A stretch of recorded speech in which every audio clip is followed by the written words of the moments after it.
Welcome to WTF Media. If you love crazy, unbelievable stories, make sure to subscribe and hit the bell so you don't miss out. Let's jump right into today's story. Jesus Christ.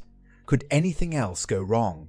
Work is now a daily trial to survive, and the one person who I trusted more than anyone else is the one causing me the most grief. Perhaps I should explain how this all started. I, Jim Anderson, met my wife Kate on my first day of work at Chisholm Engineering. I was 18 and nervously attended my first day of work a few weeks after final school exams. I had done well and could have headed off to college, but knew it wasn't for me. I'd had enough of education, and my parents couldn't afford to support me through 3 years of university. Kate was the human resources assistant, supporting the company induction, and was drop dead gorgeous. It took me 3 months to build up enough courage to ask her out. It was surely just a case of how gentle the rejection would be. Only she didn't. She actually said yes and asked where we were going. I was so certain she would reject me, I hadn't even thought of anywhere. Move on 20 years, and amazingly, we both still worked at the same firm. We'd also been happily married for 18 those years. I headed up the project management team, whilst Kate had a meteoric rise to become director of human resources at the sizable engineering plant. Everything was fantastic. We had 2 great kids, Amy 16 and Jack 14, who were both doing well, a lovely home, and a comfortable lifestyle. John Newcomb had been my best mate since primary school. We'd started knocking about with Rob Turner at high school and stayed friends, with Rob's younger brother Paul tagging along a few years later. Paul was the only bachelor between us. The rest of us were married and the wives were all close, having known each other for years. Paul was more focused on his career than the rest of us. I'd recommended our company to him and was delighted when he landed the Director of Operations role. It was a very well-paid job, and we celebrated accordingly. Paul explained he was surprised to get it, as Old Man Chisholm had given him a really hard time during the interview.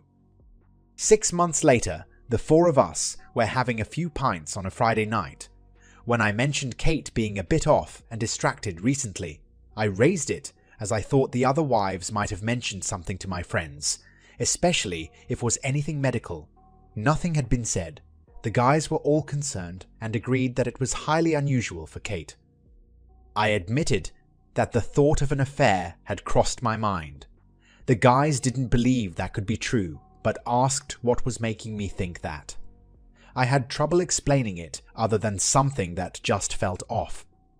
Paul hadn't said anything at that point, then suddenly launched into an all-out defense of my wife, saying he worked with Kate and there was absolutely no way she would even look at another guy. What's more, I was a complete idiot for ever thinking she would. It was almost a rant. I thought it very strange. Paul's defense was just too vehement. When I looked around, I wasn't the only one surprised. I remembered that he'd often flirted with Kate, lots of jokes and small touches, and since working at the firm, they'd been away on a couple of business trips. I was staring at him, trying to work things out. He didn't react, but he was starting to look guilty and was hyper-agitated. Rob knew him better than anyone and picked up on it too. He looked at his younger brother. "Please tell me you're not that stupid." At the same time, I almost shouted, "So when did you start fucking my wife?" Chaos erupted and we both stood. I tried to attack each other, but John and Rob just managed to keep us apart. Rob dragged his younger brother outside and told him to fuck off. "But you're my brother. I mean, it fuck off before I kick the shit out of you myself. You stupid, arrogant prick." John and Rob tried to say it might not be as bad as I thought, and that I needed to talk to Kate to find out the truth. I agreed and traipsed home. When I got there, Kate was sitting at the kitchen table crying. "I take it Paul called to warn you then. Is it true?" Kate didn't deny it, but did downplay it, saying it wasn't an affair. Seemingly, they had messed around on a business trip together. I dug enough to confirm messing around constituted sex. She swore it was an alcohol-fueled one-off, but I wasn't convinced. Rob's heartfelt defense of her made it feel like there was more involved. I'll admit, my reaction was unyielding. I didn't give a shit if it was once or 100 times. Cheating was cheating, and I had been completely blindsided. Kate couldn't explain her actions, or why, and her apologies all felt meaningless. In the following months, we separated and were heading for divorce. That was bad enough, but to make things worse, Kate started seeing Paul again. That pretty much confirmed my suspicion that there had been more to it than a one-off. The pints with John and Rob stopped. It was awkward with their wives being friends of Kate. They did ask, but I wasn't in the mood for company, and I had little money to spare. I also thought they'd be socializing as a group, especially with Paul being Rob's brother. Losing your wife to one of your best friends really was a miserable experience. It felt like I had divorced my whole life. Kate won custody of our 2 kids, and she kept our house. I knew Paul spent time there. Despite that, I was still paying for half of the mortgage, plus child support. All I could afford was a shitty little flat in the crap end of town. That didn't help with the kids. They weren't too keen to stay over and wanted to spend time with their friends who all lived near our old house. At first, I took them for days out spending any spare cash I had on trips, which we had all loved and had done regularly since they were little. Then, the timing conflict started. They were going on a city break with Kate and Paul, then a school trip away, then a stayover with friends. It was a never-ending list of excuses. In the end, I had hardly seen them for the past 2 months and was really missing them. If it wasn't for their sports, I might have lost touch completely. I had always covered their sporting events and had coached them both in football. Kate never attended, preferring to give herself some downtime. Now both she and Paul attended everything. At half-time in Amy's football match, I asked Kate why she was there. She got all indignant, saying they were her kids. You never bothered before. Well, I thought it would be good for the kids to show support for them through our breakup. As long as you are doing it for them, not for yourself, or to prove a point, you wouldn't do anything as shallow as trying to rub my face in it with your boyfriend. Don't be ridiculous. We're finished, and I have no interest in you at all now. As she said that, she stepped inside Paul's arm and cuddled in. Work was just torture. I had to put up with seeing Kate and Turner regularly. The worst thing was never-ending barrage of comments from the guys on his team. They seemed to enjoy baiting me. I knew they were looking for a reaction and managed to keep my temper in check. Thankfully, my team was a saving grace, in particular, a new hire called Josh. He was ex-military, only in his late 20s, and had lost both legs. He didn't explain what had happened, so I didn't ask. Depending on his level of pain, he either used artificial legs or shortened versions that he called stubbies. He was really reserved and quiet, keeping his own company mostly. When it came to logistics, though, he was a Jedi master. I had never known anyone who could retain so much information and respond to complex changes so effectively. I was surprised one day when he quietly asked I was putting up with so much shit. I tried to explain my tales of woe and crap in my life, and immediately felt stupid given everything he must be dealing with. He looked at me with a serious expression. It comes down to a simple choice. Get busy living or get busy dying. Did the military instill that in you? He started laughing uncontrollably. Not a chance. It's far too profound. It's a quote I ripped off from the film Shawshank Redemption. The British infantry version would be, "Just get on with it, you wanker." I joined in with his laughter, realizing it had been months since I'd had a good laugh.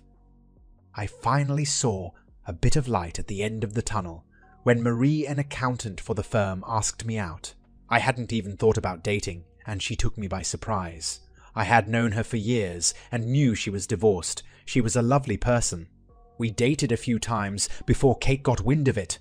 I heard rumors Kate was slagging her off and calling her a slut, but couldn't prove anything. Marie came over to meet the kids, but they were absolutely horrible, ignoring her initially, and then reciting their mother's opinion of her. I was mortified by their behavior and told them so. Marie was a gentle person and got really upset before she insisted on leaving, despite my apologies. I told the kids to go home to their mums whilst struggling to contain my temper. I called Marie numerous times. When she eventually picked up, she explained that she didn't want to cause any problems with my family, and it was better to call a halt now rather than later. I was absolutely gutted. I think I was done, no matter how I tried to do the right thing. I got shit on from a great height. I might as well give up. Then Josh's comments came back to me. I was trying to find some positives in my life when Amy informed me that Paul had promised to buy her a car and driving lessons for her 17th birthday. I was furious, but said that I would need to discuss that with her mother first. Amy stomped off in another huff. I called Kate asking how my 16-year-old daughter was about to own a car without me knowing anything about it. You know I wanted to teach the kids to drive, and I certainly don't want her owning a car yet. Why not? It's a lovely thing for Paul to do. Don't be upset just because you can't afford it. So, you'll be happy with her driving around parties with her friends. Do you have any idea how many road accidents involve kids that age? I wanted to ease Amy into things. Just let her use our cars until she was more mature and we could trust her. Oh, well, no. I hadn't thought about that. I guess that would be a worry. And since when do I get to cut out of all the decision-making involving kids in favor of your boyfriend? I am their guardian. Wrong, we both are. You just happen to have custody. You'll be telling me that fucker wants to adopt them next. Don't be ridiculous. I agree we should have asked you first. I will tell her we won't do it. Great, so I'll be the bad guy again, ruining her chances of a car, and Paul stays the hero. Are you two deliberately trying to cause problems between me and Amy, or is it just a gift you have? Of course not. Paul is just trying to be supportive and bond with the kids. Tell him to back off. He has you and seemingly my kids, but I am their father. I have a right to be included in these decisions. I'm sorry, okay? Those words didn't match her tone, which sounded disdainful. How many times are you going to apologize after making selfish decisions? Try changing your actions instead. Think about someone else other than yourself. You and Turner are certainly meant for each other. You're like two peas in a pod. What is that supposed to mean? You sound jealous, Jim. You were the one who left me, remember. If you hadn't, we would have still been making these decisions together. And you were the one who fucked around. It's pointless bringing that shit up again. We need to do what is right for the kids. I don't want them spoilt. They should earn things and be self-sufficient. Amy can do a part-time job if she wants to save up for a car, and then we can help her, not just give her everything on a plate. I was angry with Kate's comment about not being able to afford to help. That was because I was still paying the mortgage and child support. It was infuriating, especially seeing as Turner seemed to be spending a lot of time there. Trying to deal with Kate was like repeatedly dashing my head against a wall and getting the same result. I saved up everything and reckoned I could just about afford it. I phoned Kate to make sure the kids would be there on Friday for the weekend pickup. Surprise, surprise, they had a trip arranged and forgot to tell me. I had to threaten her with the family court before she agreed I could go over on Friday to see them. Prior to them leaving Saturday afternoon, I stood in our old kitchen, remembering happier days. The kids sat at the table, and Kate stood at the bench, just like old times. I suggested a holiday, the one we had planned as a family for years, a road trip through Europe in the summer. Amy had wanted to see as many European capital cities as possible, whilst Jack wanted to do Via Ferrata climbs and adventure sports in the Alps. It wouldn't be cheap, but I was willing to spend everything I had and borrow the rest. The kids were enthusiastic and started talking about the different places we could visit. At last, a positive, they had responded how I'd hoped. I saw Kate looking thoughtful. That was supposed to be our family holiday, Jim. We planned it together. Well, we can't do it together now, and it's probably the last chance we get before Amy is away holidaying with friends. Just then, Paul came into the kitchen like he owned the place. Jack excitedly told him about the trip. Paul nodded and said it sounded great, then added, "I guess we can do our holiday another time." All three turned to him in unison and asked, "What holiday?" "Well, I was thinking of a summer-long trip across the United States. You pick the route, but it could include Disney, then jumping across to the West Coast, doing La and the Pacific Coast Highway." Amy interrupted, "Oh my God, that would be an amazing trip." "Don't see why not. We could call in there for a few days to break up the flights back to Blighty." Jack was straight into questions about the rides at Universal and if they could go to Busch Gardens or a Six Flags park. He loved all the thrill rides. I never hated a person more in that moment. He knew he had me. I could hardly insist on a lesser trip when they were so excited. I stood and walked out of the kitchen, doubting anyone noticed me leaving. I had just gotten to my car door when Kate caught up with me. Jim, I am sorry about your trip." "Answer me one question truthfully, Kate. Is that the first you have heard of this holiday?" "Well, yes. I don't think Paul had had the chance to tell us about it. I am sorry it conflicts with your idea." "Jesus, Kate, you're not that stupid. He just made it up on the spot, and I can guarantee nothing is booked. He is taking my kids away from me, and you're helping him. What the fuck did I do to deserve that?" "I am sure it's an innocent clash." "I'd finally had enough. You keep saying sorry, and then do the exact same things over. So here is what is going to happen. Tell your boyfriend this. The next time I have the slightest issue with access or being excluded from parenting my children, I will take the matter up with him directly." "Are you actually threatening us, Jim?" "Talking to you is like pissing into the wind. So, yeah, I am trying a different tact and will live with the consequences." "You wouldn't hurt us." "Maybe not you, though you deserve it. He, on the other hand, is due some payback. You and he should think carefully before you put someone in a position with nothing to lose, and that's exactly where you've put me." I looked up to see Paul standing at the door. I half expected him to attack me. He was bigger after all, but he just scuttled back inside the house. I saw the disappointed look on Kate's face, but she covered it quickly. "There you see, a real man doesn't resort to threats of violence." "No, he runs away, it seems." I calmed myself, looking back at Kate. "Are you trying to win their affections and alienate me? They are my kids, not his. I'd like to think I am a good dad. You should want me involved instead of playing pathetic games." Kate seemed to have lost the ability to speak. "It's not. You are. This shouldn't be a competition, but let's admit it. You've won. I've lost. You got the house, the money, our friends, the rich boyfriend, and the kids.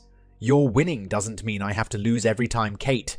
The old Kate would have realized that well before me."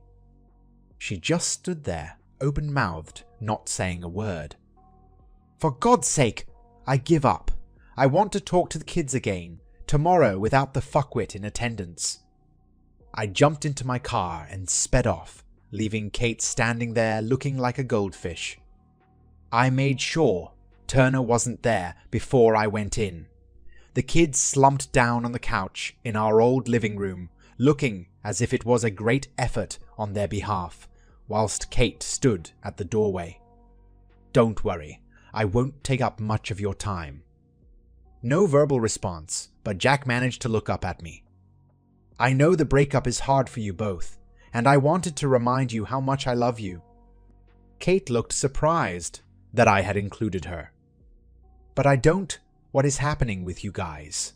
I can barely recognize you these days. You're great kids, but now you've developed this snotty attitude like nothing is good enough. I love you to bits, but I deserve better than to be messed around. If you want to move on with your mum and Paul, I will back off. If you want stuff and big holidays, then Paul is your man. What I won't do is show up every weekend to hear some lame excuse about you being busy." Kate tried interrupting. "I hardly think."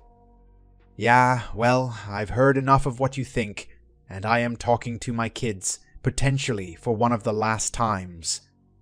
I can't buy you the things he does, but I'd still like to spend time with you both. Do sports, go camping, whatever it is you want. I know it's not Florida or wherever, but it would be us together, and you'll both be off to college in no time at all." Still no response other than looking awkward and fidgeting. "The way you guys behaved with Marie was unforgivable. What gives you the right to treat someone in that manner? That is not how we brought you up. I have never been so embarrassed of my own family. I hope you're all happy. She won't have anything to do with me." Kate riled at that. Well, she wasn't good enough. Really, Kate, what did she ever do to you? She is a lovely person, and all she did was agree to go out with me. You were fucking lover boy when we were married, and I never slagged him off. But well done, you have scared her off, worried about my psycho ex, wife and kids. I winced, realizing I had said all of that and sworn in front of the kids. Both Amy and Jack looked shocked. That information seemed to be a revelation to them. I turned to Kate, and another thing, thanks to Turner rubbing lack of funds into my face. I checked with the child maintenance agency, and they reckon I should have offset the mortgage against some of the child support. So you can expect an assessment and revision. Maybe Loverboy can step up and pay towards my house that he seems to be living in. Amy piped up and looked at her mum. Dad's still paying. Her voice trailed off, and Kate was back to her goldfish impression. The kids didn't look much brighter. It didn't look like I was going to get a response from any of them. I stood up in frustration yet again, mumbled something about letting me know, and left. I was back at my pokey flat, wondering if I could afford to move. I neglected to mention to Kate that my lawyer advised me to keep going with the mortgage payments and reduce the child support. It guaranteed a roof over my kid's head, but he reckoned it might turn out to be a good investment as property prices were skyrocketing. And once Jack left home in a few years, she would either have to sell or buy me out. My phone rang. It was Amy. I found myself wondering what the next tribulation in my life would be. I answered with Amy, saying she had Jack on speaker. She spoke in a hurry.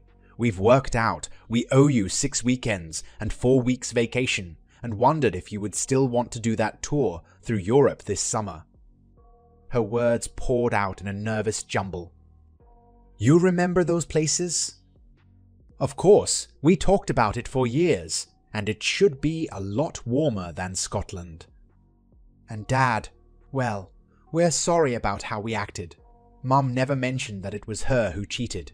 We thought it was you, and that it must have been with Marie, and Paul made it sound like he was paying for everything after you, just left us.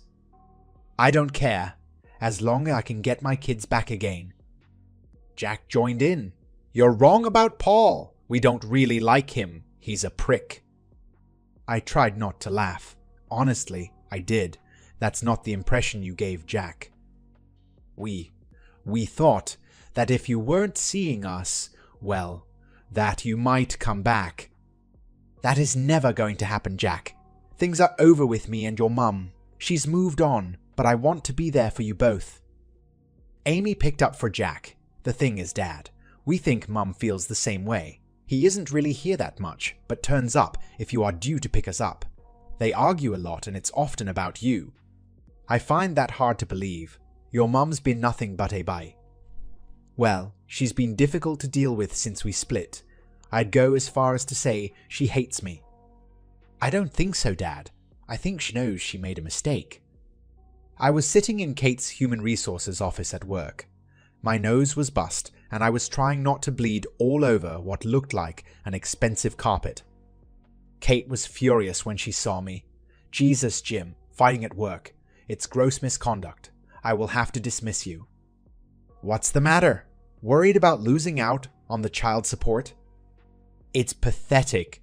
Grown men fighting. You realize we had to call an ambulance for Bob. Good, he deserved it. I thought I did quite well considering there were 3 of them. Grow up, Jim. This is a total disaster. It's so bad the old man is coming in. Turner burst in then. I tried not to smile at his swollen lip and the bruised cheek. He immediately started shouting that he and half of his team had been attacked, demanding the police be called and the assault reported, in addition to my instant dismissal. I looked at Kate. Do you want to know what actually happened before you sack me? I mean, I thought that was your job after all. A deep voice resonated across the room. I do. I turned to see Old Man Chisholm, the chairman and founder of Chisholm Engineering. He rarely attended the factory these days, but still had an imposing presence and reputation to match. Weirdly, Josh was standing next to him. Turner launched into an explanation. It was an unprovoked attack in the canteen against me and 2 of my team. An unprovoked attack by 1 man. Taking on 3 seems a bit odd, don't you think? Well, I probably swung first, but seeing as I was outnumbered, I wasn't going to wait about. I thought I saw Chisholm stifle a smile. Kate went on. We will have no option but to dismiss you and call the police, Jim. You had already threatened Paul. I heard it myself. Nothing somebody says, conjuvity says, can justify an assault. Aren't you going to ask what provoked it? I presume it's jealousy over mine and Paul's relationship. No, it's been months of harassment by him and the guys from his department. Paul was almost hyperventilating. That's total rubbish and just a pathetic excuse. Josh spoke up then. I can confirm everything Jim said is true. Paul looked at him with disdain. Who the fuck are you? If you know what's good for you, you'll keep your nose out of other people's business. Chisholm answered, Josh is my grandson, and I'd believe him all day long over someone like you. I got over my surprise and produced my phone, skipping back and pressing play. Hey Cocky, our boss was late in this morning. He was probably giving your missus a good seeing too. Everyone in the room got uncomfortable. I saw the look Kate gave Turner. I flicked back through the recordings. You do know she was fucking him for months before you separated. Did you know? Are you one of those cuck faggots that like to see your wife getting pipe laid into her? Kate's face turned crimson while Turner shouted, This is total bullshit. I skipped back again. The next voice was Turner's. It's a shame you were late for work all those times, Jim, and you didn't get the manager's role. I looked at Kate. Have you ever known me to be late for work? Ever in all the time we've been here? He blocked it and told me so. Told me to move away as it would happen every time. I flicked forward to the recording from the canteen. It was Bob Marsden's voice. Paul says she's a great fuck and a right go. Once he's broken her in, we're going to have a little party with all the boys. We might even be able to involve that cute little daughter of yours. The sound of scuffling and the fight followed before the recording cut off. It was the last comment I reacted to. You're still the mother of my kids, and the mention of Amy, well. Kate glared at Turner. He shifted uncomfortably. I didn't know that idiot Bob was going to say that. He was just trying to wind him up. Old Man Chisholm spoke. Officially, everyone involved is suspended pending investigation and disciplinary hearings. Unofficially, Tuna, get the fuck out of my building and take your cronies with you. Anyone calling the police will never work in the industry again. You were on borrowed time anyway. Worst appointment I ever made. Don't even think out fucking with me, you will regret it. He nodded at a security guard outside the door who came in, and then escorted Turner away. Chisholm turned to me. In light of everything, I'd say you handled it well, but you should have come to me. Go home, Jim. Get cleaned up, Kate.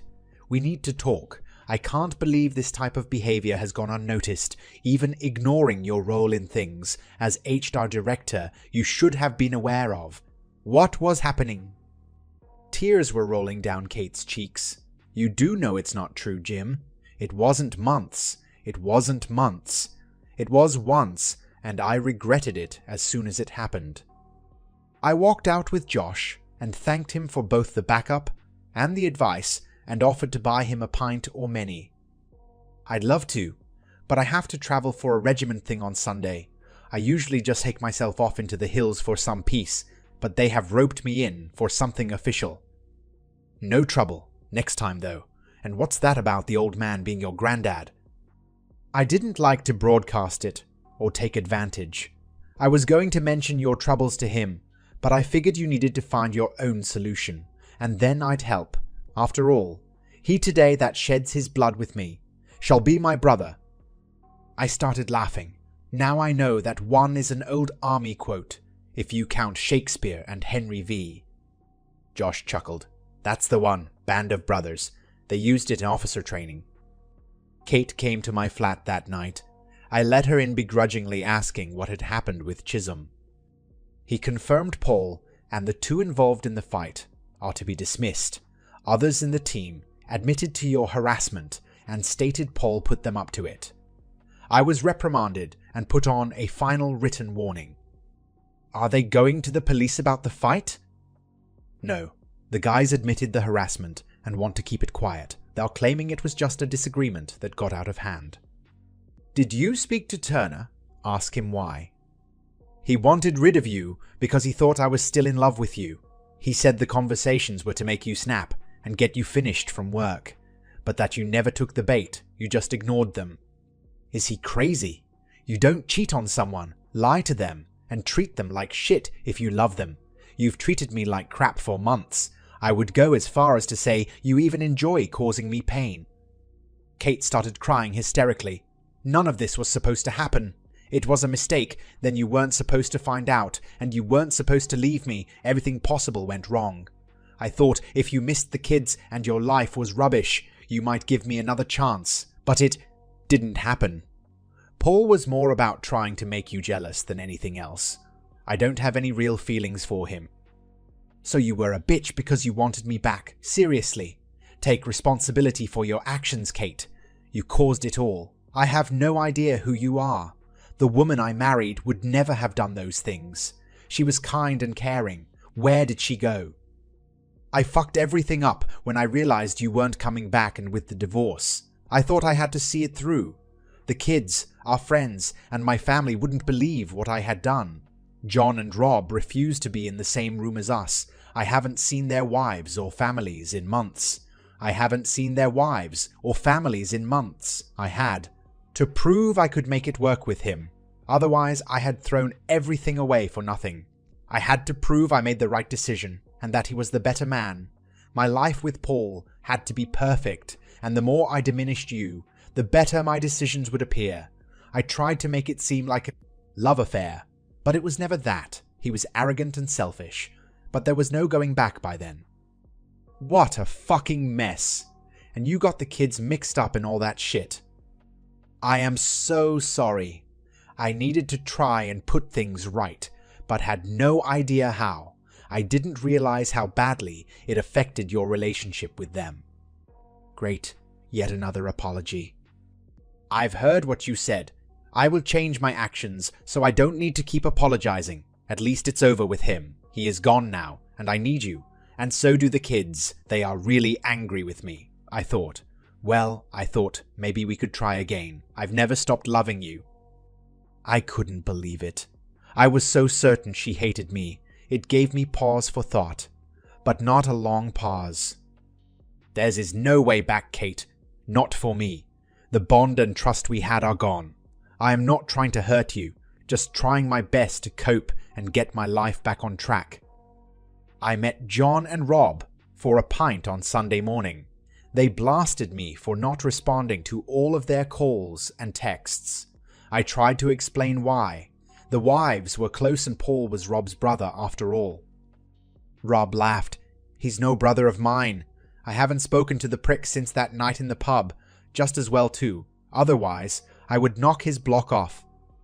John explained the wives hadn't seen much of Kate initially. They were back in touch now, and saying Kate regretted everything. She thought if she hadn't started seeing Paul again, and had been more reasonable, we might have gotten back together again. I wasn't sure about that, but I was sure it was good to talk to friends again. We had started catching up about other things in our life when I happened to glance up at the TV screen. There, in the full dress uniform of the Royal Fusiliers, was Josh, laying a wreath at the cenotaph in front of royalty and the great and the good of the land.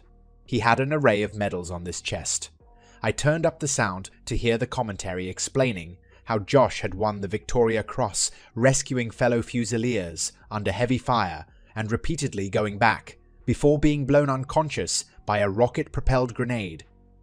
They went on to explain his struggles through recuperation.